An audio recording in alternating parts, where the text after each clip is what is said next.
So আমরা এটা ছিল ফার্স্ট মের ভিডিও, লেট পোস্ট করা হচ্ছে।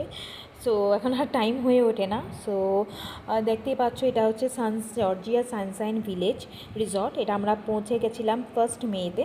খুব সুন্দর ছিল ভিলেজটা, লাইক এটা ছিল রিসর্টটার নাম। খুব সুন্দর ছিল অ্যাম্বিয়েন্স, এখানকার থাকা খাওয়া everything is very good. So এখানে অবশ্যই তোমরা গেলে যেতে পারো। এটা ব্যাঙ্গালোরের, ব্যাঙ্গালোর থেকে 2 আওয়ার্স 45 মিনিটস মতো লাগলো। সো আমরা এখানে একদিন ছিলাম, ফ্রাইডে গেছিলাম, স্যাটারডে আবার ব্যাক করেছি। সো ফ্রাইডে পৌঁছেই রিসর্টটা ভালো করে ঘুরে দেখলাম। এখানে কিছুক্ষণ বাচ্চাদের নিয়ে খেলা হলো। এটা ছিল রুমটা খুবই সুন্দর ছিল, বড় ছিল, বেডও খুব ফাইন ছিল, অ্যান্ড ওয়াশরুমটাও খুব ভালো ছিল। করার পরে আমরা একটু লাঞ্চ করলাম।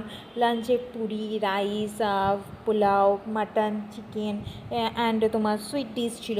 তো খুবই ভালো ছিল। আমরা গিয়েই একটু ফ্রেশন আপ হয়ে লাঞ্চ করে নিলাম। লাঞ্চ করে নেওয়ার পরে আমরা কিন্তু পৌঁছে গেলাম সুইমিং পুলে বাচ্চাদের নিয়ে। এখানে দেখতে পাচ্ছ ছোটো ছোটো কটেজ ছিল। সো আমরা দুজন ফ্যামিলি আর দুজন ব্যাচেলার আমরা গেছিলাম। তো এটা ছিল আমাদের লাঞ্চের ভিডিও। দেন বিকেলবেলা একটু সুইমিং করা হলো, বাচ্চাদেরকে নিয়ে একটু খেলা হলো অনেকক্ষণ ধরে। দেন খেলে টেলে এখানে কিন্তু পরের দিন ব্যাক করার সময় হয়ে আসছে। দেখতেই পাচ্ছ সন্ধে নেমে আসছে। সো বেশিক্ষণ বাচ্চাদের নিয়ে জলে থাকা তো সম্ভব না। তো আমরা এখানে কিন্তু খুব একটা কোয়ালিটি টাইম সবাই মিলে স্পেন্ড করলাম।